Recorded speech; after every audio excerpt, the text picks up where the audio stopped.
Hello everyone, you are welcome to my YouTube channel, The Brazen Wall of Fire Gospel Outreach, where we share gospel content to the empowerment of God's people in spirit, wisdom, and power.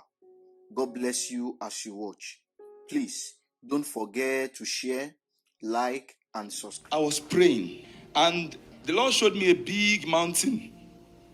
And those mountains, He labeled it with many problems, debts, lack, want. It was a vision. I was praying inside a vision. And the mountain was there.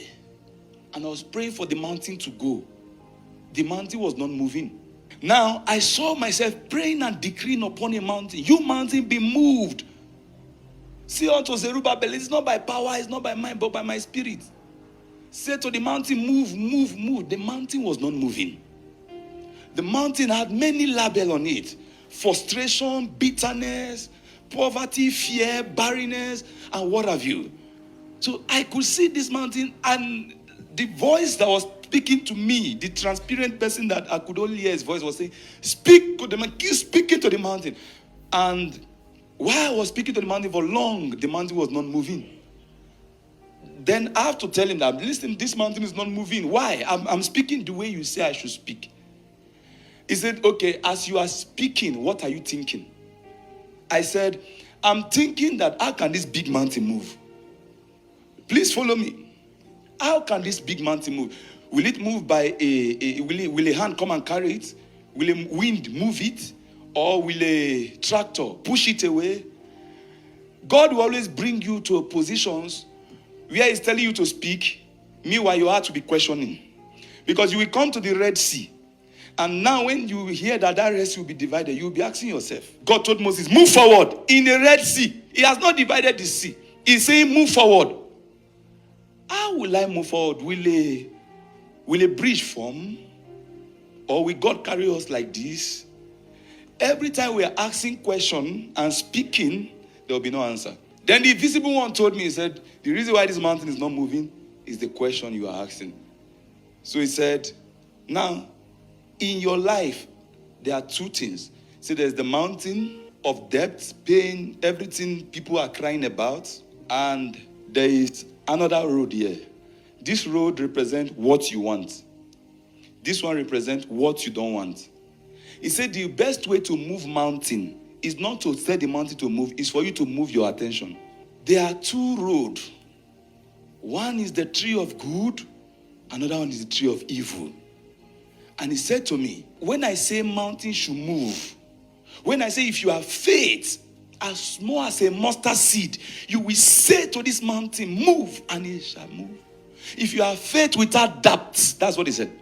He said, what I'm telling you is that don't look at the mountain, look at the blessing. Remove your attention from the mountain, put your attention on the blessing. It's a change of attention.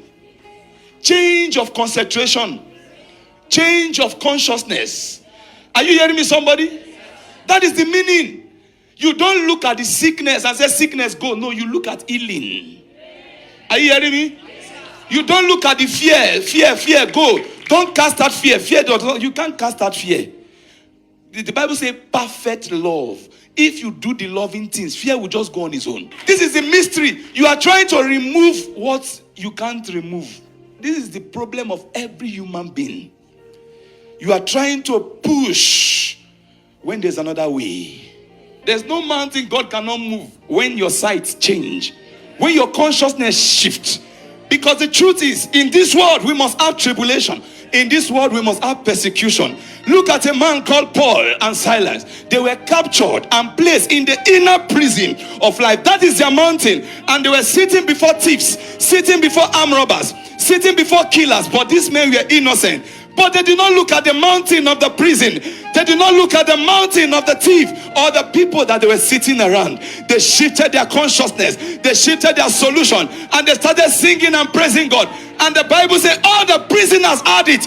Even the mountain will hear your praise. The mountain should hear your praise. The trouble should hear your praise. They should hear your thanksgiving. Are you hearing me, somebody?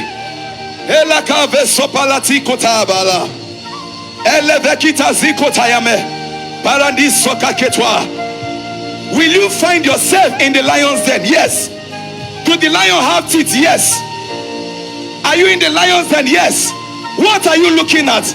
Are you looking at the lion? Or you are looking up to the sky? Or you are looking up to God? If you look at the lion, they will devour you. But if you look up to God, because I will lift up my eyes to the hill, where cometh my help? My help cometh from the Lord, who made the heaven and the earth. Behold, he that keepeth me will never sleep nor slumber. Somebody say, oh Lord, shift my attention.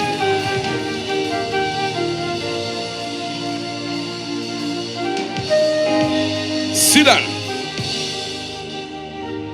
The mountain might not move, but my attention have moved. The depth might not move. The sickness might not have moved. Even if I have prayed and I can still see the sickness, it has not moved. I can still see the depth, it has not moved. I can still see lack and want, it has not moved. But I will change my direction. I will change my attention. I will change my awareness. I will change my consciousness. Because lying in my heart is the tree of knowledge of good and evil. I have decided to ignore the evil and to look at the good.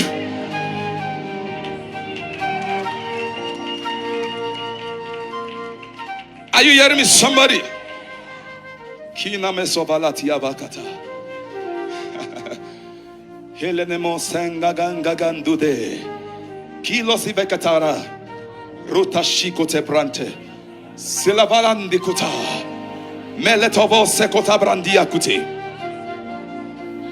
The Bible said in the book of Isaiah 6 from verse 1, the prophet said, in the year that King Uzziah died, I saw the Lord.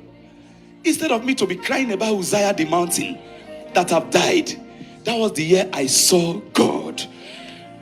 Meaning I shifted my attention. God has been around. If I decide to look at the mountain, I won't see God. You can't look at the mountain and God at once. You are either looking at God or the mountain. Bishop David Uche said long time ago, the Lord appeared to him and said, look up, and at the same time look round. He said, can you do it? He said, no. He said, your eyes can only fix on one place. He said, it's either you are looking on men or you are looking up to me. He said, from that day his attention shifted from men and started looking up to God for his resource. Are you hearing me, somebody? You are either looking at the situation or you are looking up to God. You are either looking at the mountain or you are looking at Jesus. Are you hearing me, somebody? You want to return back to Egypt or you are looking at the promised land. You can't look at the two at once. You see, the children of Israel were walking with their leg to the promised land, but they could not see it. They were still seeing Egypt. You can't be looking at Egypt and get to the promised land. Attention must shift. In the year that King Uzziah died, in the year that my finance was not going well, in the same season where it looked as if there was tribulation, there was pain and sickness and persecution and oppression in my life, I removed my eyes from it and I saw God. I saw God. In the year King Uzziah died, I saw God. I saw God. If the two prophets, these are two major prophets, one is Jeremiah, one is Isaiah. In Isaiah 6, we are seeing Isaiah the prophet say, I saw the Lord. Uzziah died, I saw the Lord. In Jeremiah, God asked him, Jeremiah, what did you see? The longevity of a king determines if their hearts seek God. Once they are serving other gods, their days of reigning will be short. If you read the book of Kings, you will see this king did evil in the sight of God. This one, they were just repeating, and the more they were doing evil in the sight of God, the more their year of reigning was short. And I was asking myself, why is God showing us all these kings will go back to idols, go back to idols? He said, the idols I'm talking about now is the idols of those mountains you are paying attention to. There's no more other foreign gods again outside. The foreign gods is the gods you are putting in your heart. And the more you pay attention to these foreign problems, foreign gods, the I am in you becomes weak. The God that lives in you becomes weak. So to my greatest surprise, I saw mountain melt. And the Lord said, Proverbs 4:23, keep your heart with all diligence, for out of it springs the issue of life. God now said, there's this fountain in your heart called the fountain of life. It's in every man's heart. The fountain of what? Fountain of what?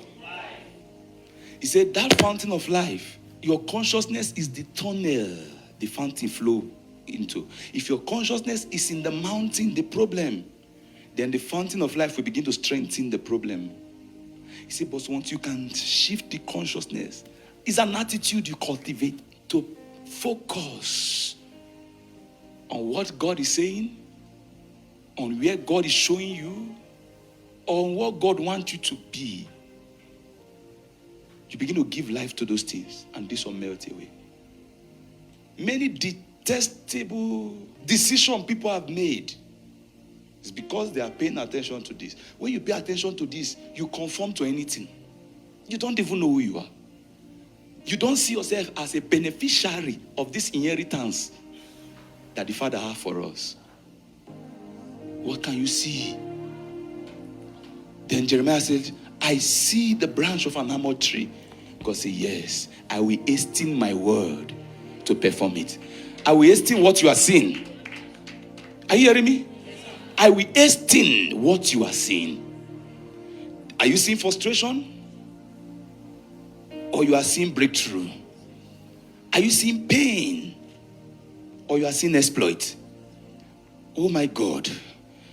I told myself, I will look beyond the periphery. He said, everything will fade away. Everything in this world will fade away. Everything you are seeing will dissolve. I'm telling you. Listen, and the Lord said to me, in that vision, I started looking, this is your desire. Leave the mountain. Look at this place. Look at the desire. Because opposites, the two are opposites. Where there is depth, there's abundance. Where there's sickness, there's healing. So immediately I shift my attention to this. This one started melting. It melted like ice block. And the Lord said, you are the vine. I said, what do you mean? He said, anywhere your attention is, you are giving life to it. He said, you are the life giver. You are the one giving life to the mountain. That time your attention was there. You were saying, mountain move, mountain move, mountain move. He said, you are giving life to the attention. Where your consciousness is, where your awareness is where the life travels to. He said, immediately you start giving it life and started focusing here and giving this one life. This one will naturally dissolve.